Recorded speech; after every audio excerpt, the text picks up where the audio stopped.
Friends, આજે ફરીથી આપણે પ્લસ એકાઉન્ટિંગ સોફ્ટવેરમાં એક નવો ટોપિક જોશું. ફ્રેન્ડ્સ, આજનો આપણો ટોપિક છે કે ક્રેડિટ નોટ. એટલે કે ફ્રેન્ડ્સ, આપણે આગળ ક્રેડિટ નોટ જોઈ એ વિથઆઉટ સ્ટોકવાળી હતી. એટલે કે ડાયરેક્ટ આપણે એને અમાઉન્ટ આપી દેતા હતા કે તમે જેટલી અમાઉન્ટનું બિલ આપેલું છે એમાંથી ડાયરેક્ટ અમાઉન્ટ કઈ રીતે ઘટાડવી. હવે ફ્રેન્ડ્સ, આપણે ક્રેડિટ નોટ જોશું એ બિલ સામે ક્રેડિટ નોટ કઈ રીતે આપવી, અથવા તો જેને સ્ટોકવાળી ક્રેડિટ નોટ પણ કહેવામાં આવે છે. તો અહીં સૌપ્રથમ ડેમો વર્ઝન ખોલી લેશું. એની માટે સેટઅપ કરીશું. અહીં ટ્રાન્ઝેક્શનમાં સ્ટોક એન્ટ્રીમાં તમે જોશો તો કંઈ પણ અત્યારે જોવા મળશે નહીં. અહીં સેટઅપમાં જશું, કંપની સેટઅપમાં. એમાં ફ્રેન્ડ્સ એડવાન્સ એન્ટ્રી અહીં જોશું તો ક્રેડિટ નોટ વિથ સ્ટોક આપેલું છે. અહીંયા આપણે સેટઅપ યસ કરી દેશું. એસ્કેપ આપીને સેટઅપ આપણું સેવ કરીશું. હવે ફ્રેન્ડ્સ, અહીં ટ્રાન્ઝેક્શનમાં જઈને જોશું તો અહીં સ્ટોક એન્ટ્રીમાં ક્રેડિટ નોટ આપણે જોવા મળશે.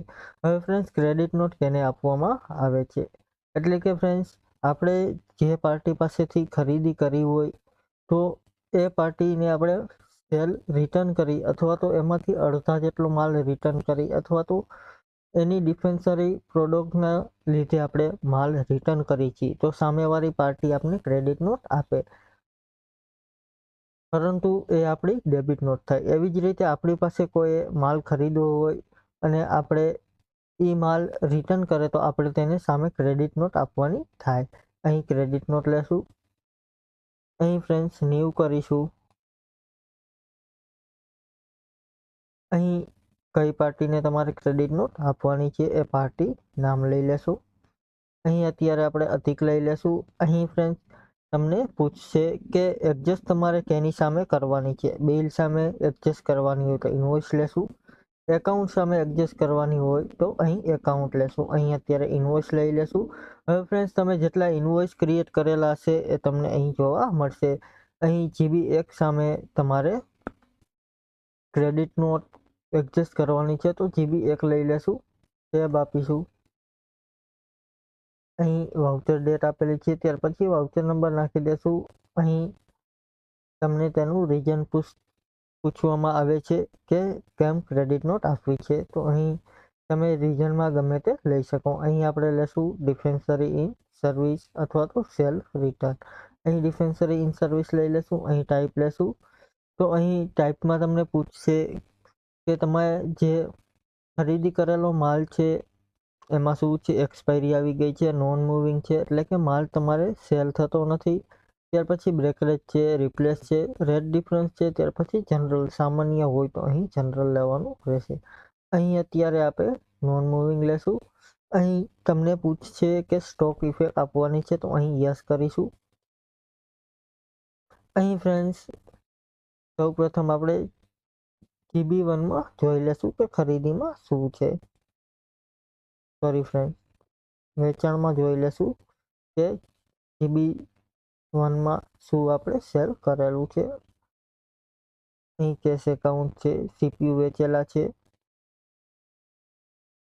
અહીં ફ્રેન્ડ્સ આપણે ક્રેડિટ નોટ GB2માં લેશું. સાબર સેલ્સની HP મોનિટર આવેલા છે.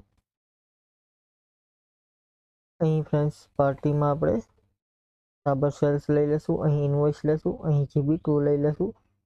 ટેબ આપીશું. અહીં નોન મૂવી પ્રોડક્ટ છે.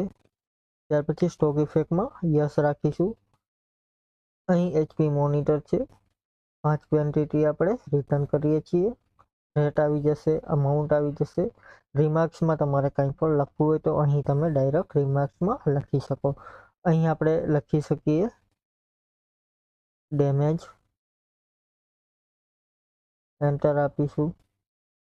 અહીં એક્સપેન્સ એન્ટ્રીમાં કંઈ પણ એડ કરવું હોય તો સેલ્સ એકાઉન્ટ તમે એડ કરી શકો ફ્રેન્ડ્સ.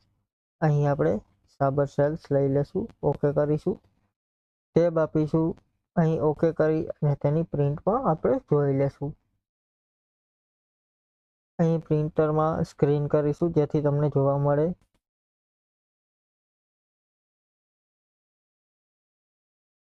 આ રીતે ફ્રેન્ડ્સ અહીં ક્રેડિટ નોટ આપણે જોવા મળતી હોય છે. અહીં જોશો તો આ રીતે અહીં ક્રેડિટનું જોવા મળે છે. -5 ક્વોન્ટિટી છે, રેટ આપેલા છે અને અમાઉન્ટ આપેલી છે ફ્રેન્ડ. Thank you friends. આજનો પોઈન્ટ અહીં પૂરો કરીએ. કાલે ફરીથી એક નવો પોઈન્ટ જોશું. Thank you.